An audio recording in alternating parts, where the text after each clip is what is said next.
Man amana billah wal yaumil akhir. Orang yang beriman kepada hari akhir. Sehingga ketika ada seseorang yang masuk ke dalam masjid, siapapun dia, bagaimanapun keadaannya, tidak boleh kita memandangnya terkecuali dengan pandangan iman.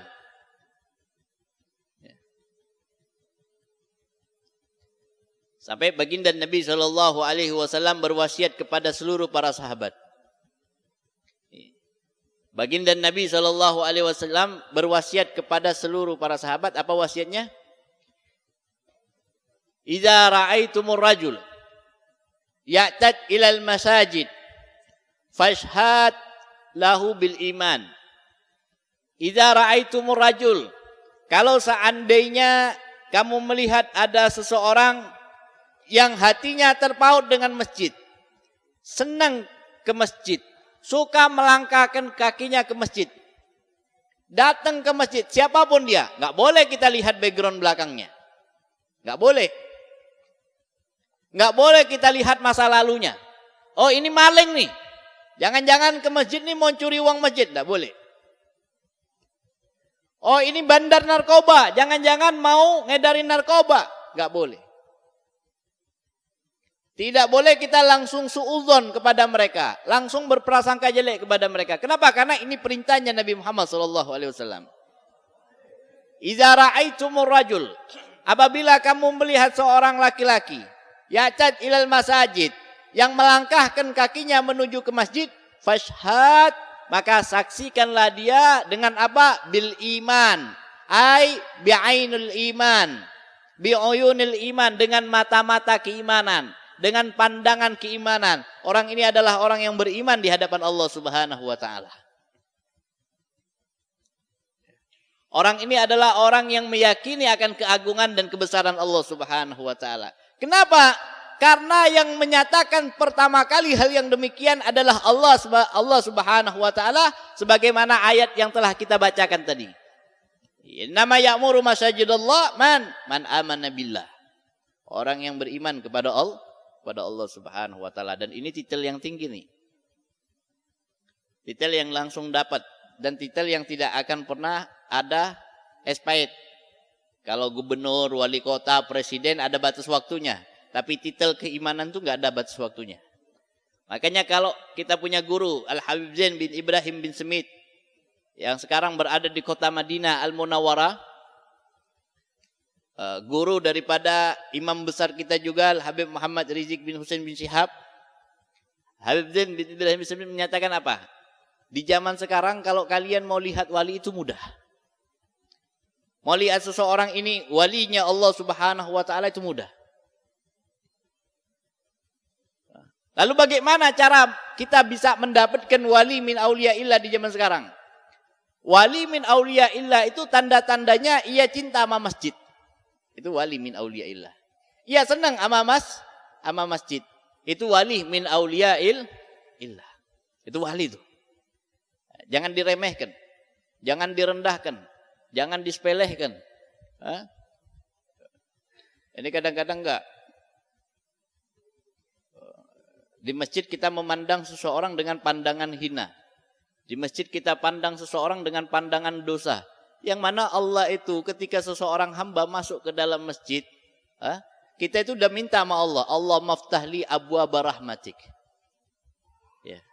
Allah maftahli. Ya Allah, ketika kita melangkahkan kaki kanan kita masuk ke pintu masjid, kita baca doa, Allah maftahli, ya Allah bukakan kepadaku abwab, pintu-pintu rahmatik, rahmatmu, kasih sayangmu.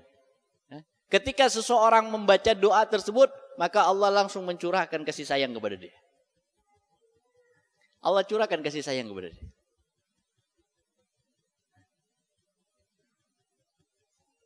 Ketika seseorang mendapatkan kasih sayang Allah, maka kasih sayang itu akan terbekas di dalam hatinya. Tidak akan pernah terpikir terkecuali yang dia pikirkan adalah kasih sayang. Tidak ada yang dia lihat terkecuali yang dia lihat dengan lihat pandangan kasih sayang. Tidak akan pernah berucap terkecuali dengan ucapan kasih sayang. Kenapa? Karena ada rahmah, ada kasih sayangnya Allah Subhanahu wa taala. Cuma Ada beberapa hal yang terkadang orang bingung, apakah orang ini memiliki sifat kasih sayang atau orang ini memiliki sifat kebencian.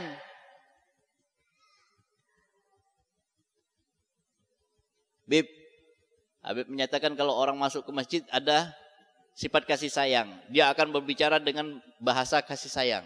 Bahasa kasih sayang nggak mesti harus lemah lembut, saudara. Ada kalanya orang meluapkan kasih sayangnya dengan bahasa yang sedikit tinggi, dengan nada yang sedikit lantang, ya, dengan bahasa yang sedikit tegas, dengan bahasa yang sedikit keras. Ya. Contoh, ketika seorang ayah memarahi anaknya karena kesalahan anaknya, maka ayah akan berteriak kepada anak tersebut, "Hei, jangan main itu. Hei, berhenti. Hei, diam." Ya, coba tapi kalau ayahnya bilang, "Nak, diam nak." Diam apa ora? Ada yang orang Jawa di sini. Diam apa enggak? Oh, makin nakal anaknya. Ya. Ya. Ojo koyo ngono nduk. Maka enggak bakal berhenti, akan lari-lari dia. Tapi kalau tatkala dikagetin dengan suara yang lantang, anaknya akan mikir, oh saya punya salah. Enggak boleh. Enggak boleh saya. Jangan itu anak kecil, jangan anak bicara gini terus dilarang, biarin aja dia itu. Ya. Ini contoh, ini cuma contoh. Ini cuma contoh. Ada yang lemah lembut. Makanya ada kasih sayang itu nanti rahmah. Rahmah itu akan terbagi pada bagian-bagiannya. Ada rahmah fid dakwah, ada rahmah fil hizbah, ada rahmah fil jihad. Dakwah, mengajak, itu harus lemah lembut, harus sopan santun. Ud'u ila sabili rabbika bil hikmah wal mau'izatul hasanah. Dengan mau'izah hasanah, dengan kalimat yang baik, dengan kalimat yang lembut. Ya. Ada yang kita harus tegas. Ya. Ada yang kita harus memiliki prinsip di dalamnya. Dan tidak boleh tergoyahkan prinsip itu dengan apapun. Nah, sehingga kita menjadi orang-orang yang kokoh di dalam akidah kita. Oleh karenanya ya ikhwani rahimakumullah, hal yang demikian ini semua telah tergambarkan melalui sifatnya Nabi Muhammad SAW. Nabi kita Nabi Muhammad SAW adalah insan kamil, manusia yang sempurna.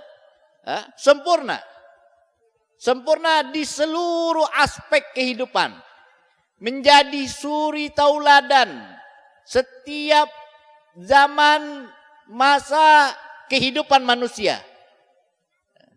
Tidak ada kesuksesan yang abadi terkecuali kesuksesan yang diraih oleh Nabi Muhammad SAW. Dan tidak ada kunci sukses terkecuali kunci yang datangnya dari Nabi Muhammad SAW. Maka dikatakan apa dalam Al-Quran? Laqad kana lakum fi rasulillahi uswatun hasanah. Sungguh telah datang di dalam dirinya Nabi Muhammad itu suri tauladan, contoh terbaik dari berbagai macam aspek kehidupan. Kita mau berbicara apa? Maka pembicaraan yang akan kita bicarakan akan menjadi indah kalau itu mengikuti Nabi Muhammad SAW. Dan ini semuanya tidak akan pernah kita rasakan, semua ini tidak akan pernah kita dapatkan terkecuali kita melihat potret kehidupannya Nabi di dalam sejarah-sejarahnya Nabi Muhammad SAW.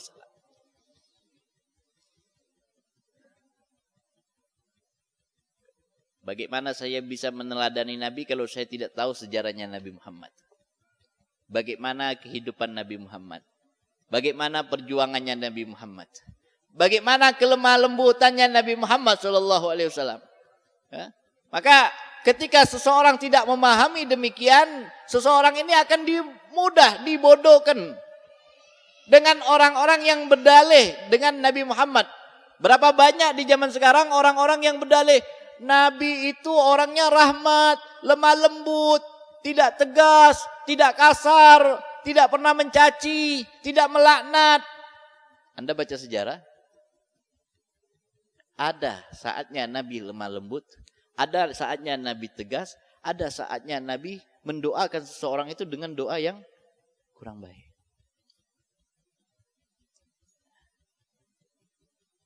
Kalau di dalam rahmat, Nabi manusia yang paling rahmat. Nabi enggak berperang. Nabi enggak ngelawan musuhnya langsung. Terkecuali sebelumnya Nabi mendoakan musuhnya dulu. Kalau kita enggak. Ketika kita berhadapan dengan musuh, kita mendoakan kehancuran kepada musuh. Tapi Nabi tidak. Ketika berada di medan perang, senjata pertamanya Nabi adalah doa. Doa. Sehingga sebelum pedang dihuluskan, maka Nabi menghuluskan pedang doa dulu di hadirat Allah Subhanahu wa taala untuk musuh-musuhnya agar mendapatkan hidayah dari Allah Subhanahu wa taala. Baik di perperangan Uhud, baik di perperangan Badr, baik di perperangan Khandaq, baik di perperangan Hunain, di berbagai macam perperangan, maka Nabi mendoakan musuhnya terlebih dahulu agar mendapatkan hidayah dari Allah. Jikalau memang mereka tidak mendapatkan hidayah dari Allah Subhanahu wa taala dan tetap memerangi ajaran syariatnya Allah sehingga Allah memerintahkan untuk diperangi, maka Nabi memerangi mereka. Nabi memerangi mereka atas perintah Allah Subhanahu wa taala. Ahibba'il kiram, oleh karenanya penting sekali untuk kita memahami, mempelajari, memperdalam akan kisah kehidupan Nabi Muhammad sallallahu alaihi wasallam.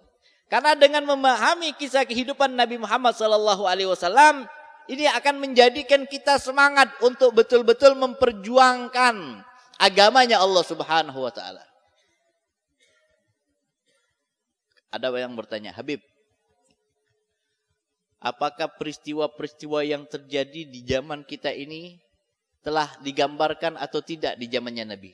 Digambarkan. Digambarkan.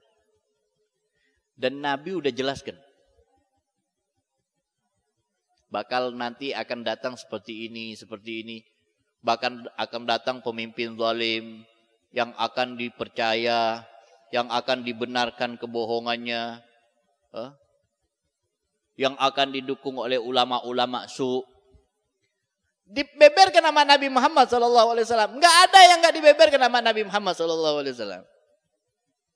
Tapi Habib saya enggak pernah dengar. Ya karena apa? Karena sejarahnya Nabi hampir jarang dibaca di majelis-majelis.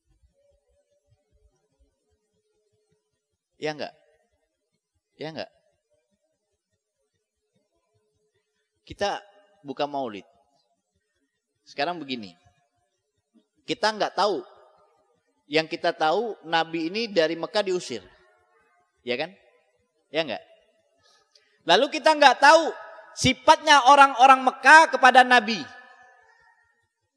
Pernyataan-pernyataannya orang Mekah kepada Nabi. Pernyataannya Abu Jahal kepada Nabi. Pernyataannya Abu Lahab kepada Nabi. Pernyataannya Abu Sufyan sebelum masuk ke dalam Islam kepada Nabi Muhammad SAW. Pernyataan musuh-musuhnya Nabi ketika berada di kota Mekah kita nggak tahu. Bagaimana keadaannya orang-orang munafik di zaman itu? Bagaimana keadaannya orang-orang yang berada di dalam rasa ketakutan? Sehingga ada orang yang dia ini tahu nih Nabi ini benar ini. Nabi ini benar. Yang dibawa oleh Nabi adalah sebuah kebenaran. Yang dipikirkan Nabi adalah kemaslahatan umat, kemaslahatan masyarakat, bangsa Arab keseluruhannya. Mereka tahu itu. Mereka tahu visi misinya Nabi, mereka tahu visi misinya Nabi. Mereka tahu Tuhan yang Nabi imani adalah Tuhan yang benar dan berhak disembah. Mereka tahu.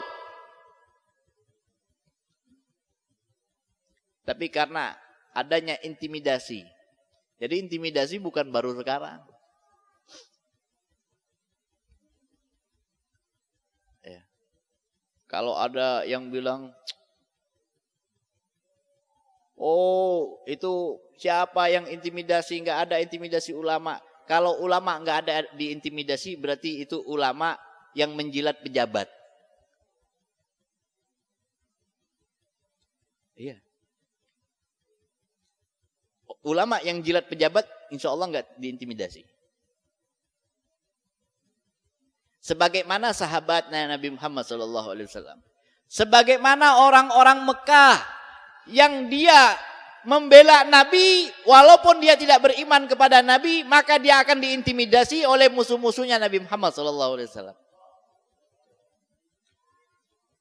Namun ketika dia tidak membela Nabi, maka tidak ada kata intimidasi kepada dirinya. Nah, maka kita harus arif dan bijaksana. Dari lisan manakah kalimat itu keluar? Ya. Nah, itu kita akan dapatkan itu semua pelajaran yang besar itu dari sejarah. Makanya Syekh Ramadan Al-Buti beliau mengatakan, ahammiyatu siratun nabawiyah fi fahmil Islam. Ahammiyatu. Beliau kasih judul, mukaddimah daripada sejarah yang beliau kita karang, buku sejarah yang beliau karang, apa? Ahammiyatul siratin nabawiyah fi fahmil Islam. Pentingnya memahami sirahnya Nabi Muhammad sallallahu alaihi wasallam. Untuk apa? Di dalam memahami Islam secara sempurna. Kalau kita udah paham sejarahnya Nabi, kita tahu bahwa Islam ini lahir, Islam ini tersebar, Islam ini besar, diawali dari intimidasi. Jangan pernah takut dengan intimidasi. Maka Nabi katakan apa? Kulil haq walau kana murran. Katakan yang benar walaupun pahit. Kulil haq walau kana mur. Ya. Katakan yang benar walaupun pahit. Walaupun pahit. Ya. Karena tanpa kepahitan tidak akan pernah ada rasanya manis. Islam ini berawal dari sesuatu yang pahit dan akhirnya menjadi sesuatu yang manis dan diterima oleh setiap individu manusia-manusia yang terpancar di dalam hatinya keimanan kepada Allah Subhanahu wa taala, sampailah ke daerah kita Balikpapan ini. Ya, makanya di sini dikatakan apa? Laisal gharadu min darasati siratin nabawiyah wa fiqhiha mujarradul wuqufu ala waqa'i tarikiyah. Kata saya Ramadan Al-Buti, beliau mengatakan apa? Laisal gharadu min dirasati siratin nabawiyah wa fiqhiha. Maka jangan disamakan ketika kita membaca sejarahnya Nabi Muhammad SAW, lalu kita samakan dengan kita membaca sejarah-sejarah yang lain. Enggak sama, beda saudara. Sejarahnya Nabi enggak sama dengan sejarah-sejarah yang lain. Literatur kehidupannya Nabi berbeda dengan literatur kehidupan orang-orang lain. Walaupun mereka memiliki sejarah di dalam peradaban bangsanya. Beda dengan sejarahnya Nabi Muhammad sallallahu alaihi wasallam, beda. Kenapa? Karena sejarahnya Nabi Muhammad sallallahu alaihi wasallam adalah pembelajaran yang terbesar dan termahal untuk seluruh individu. Saya ulangi lagi. Untuk seluruh individu. Seorang ayah ingin menjadi ayah yang baik, contoh Nabi Muhammad. Seorang pemimpin ingin menjadi pemimpin yang adil, yang jujur, yang amanah, yang fatona, yang dicintai oleh masyarakatnya, contoh Nabi Muhammad SAW. Seorang ustadz, seorang dai ingin menjadi dai yang istiqomah, yang tidak pelan-pelin, contoh Nabi Muhammad SAW. Nabi Muhammad ini ditawarin macam-macam sama penduduk Mekah untuk menghentikan dakwah Islam. Udahlah, ya Abu Talib, kasih tahu sama kau punya keponaan. Dia mau apa kita akan beri. Mau harta kita akan kasih harta. Mau wanita kita akan kasih wanita. Mau jabatan kita akan kasih jabatan. Tapi dengan satu syarat, jangan teruskan dakwanya. Jangan teruskan dakwah. Tawaran yang menggiurkan tuh. Menggiurkan enggak? Orang kafir Quraisy menyatakan apa? Mau minta berapa banyak? Mau minta berapa banyak? Mau berapa banyak? Mau kaya seberapa banyak kekayaannya? Kami akan kasih, kami akan turuti. Tapi satu syaratnya, jangan lanjutkan dakwanya. Hentikan misinya.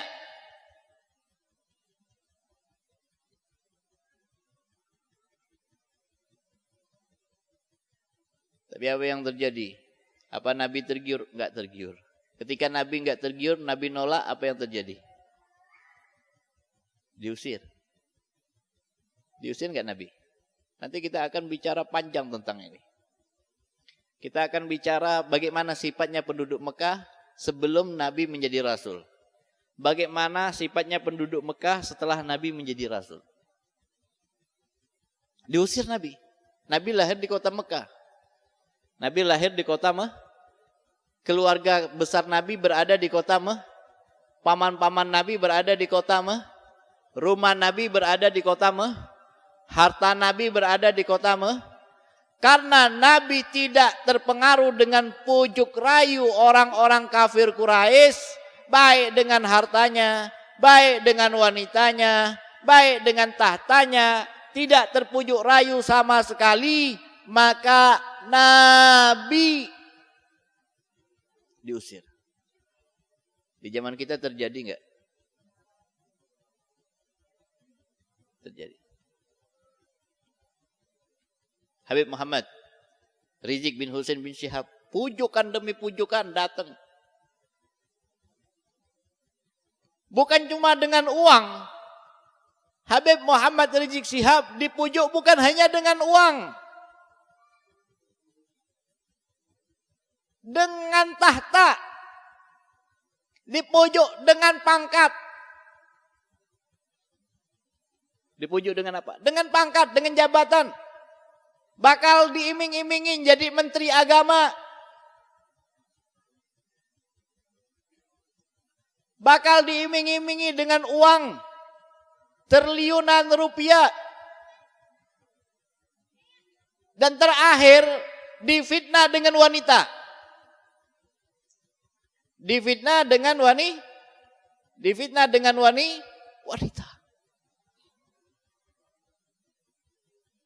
Zaman Nabi ada enggak seperti itu? Terjadi enggak di diri Nabi? Ketika Nabi tidak mau menerima itu semua, apa yang terjadi? Diusir. Ketika Habib Muhammad Rizik Syihab tidak mengiyakan itu semua apa yang terjadi, dan juga diusir dari kota kelahirannya, dari negara kelahirannya Indonesia. Kenapa?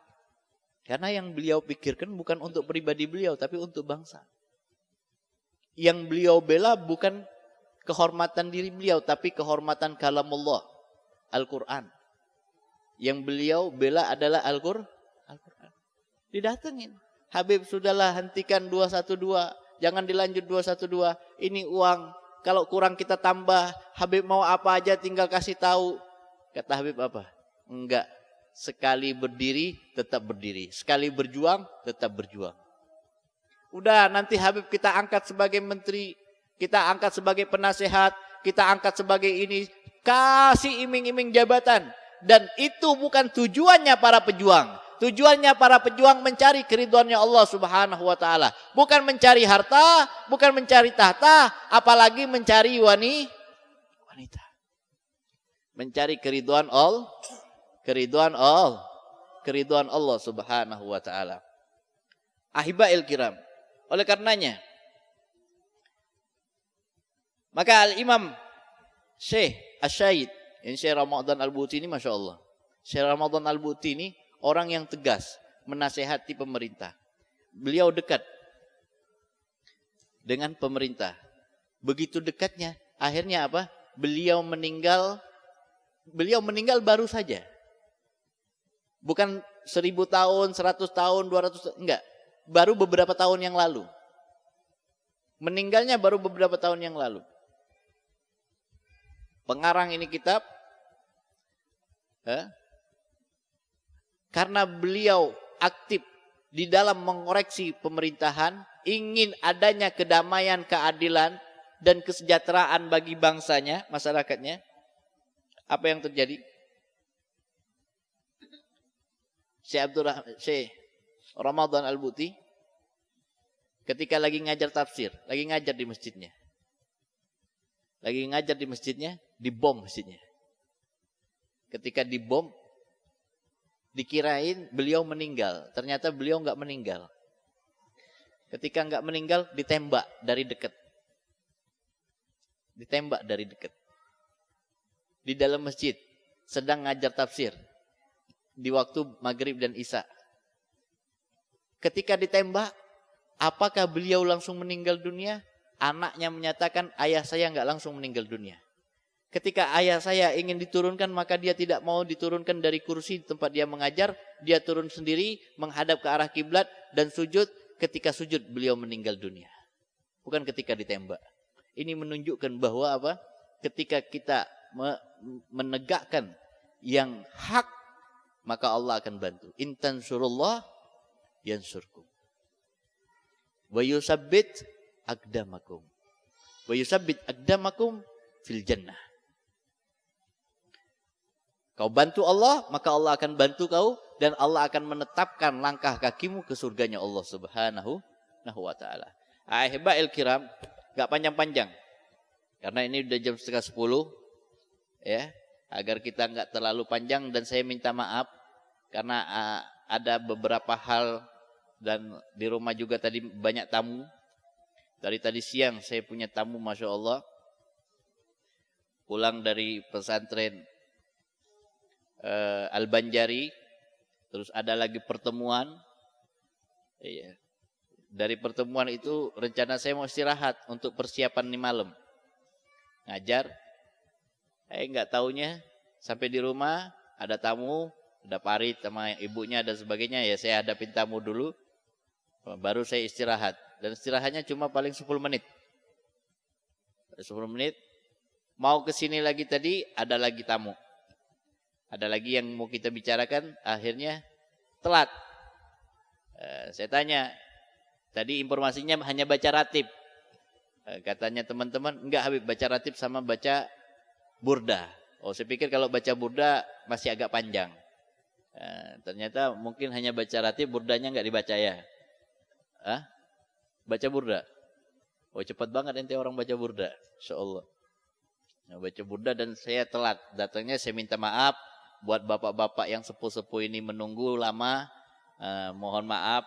Yang insyaallah nanti ke depannya setiap bulannya kita akan membaca sejarah Nabi Muhammad SAW. Untuk mengenal lebih dekat sosok Nabi Muhammad SAW, agar kita mampu meneladani Nabi Muhammad SAW dan mengetahui prinsip kekuatan di dalam keimanannya Nabi Muhammad SAW beserta para sahabatnya, dan dahsyatnya perjuangan demi perjuangan Nabi untuk menjadikan Islam ini tersebar ke seluruh alam semesta ini. Dan mudah-mudahan yang singkat ini bisa menjadikan mukaddimah yang indah di dalam pertemuan kita di malam hari ini. Ini yang dapat saya sampaikan, kurang lebihnya saya mohon maaf. Assalamualaikum warahmatullahi wabarakatuh.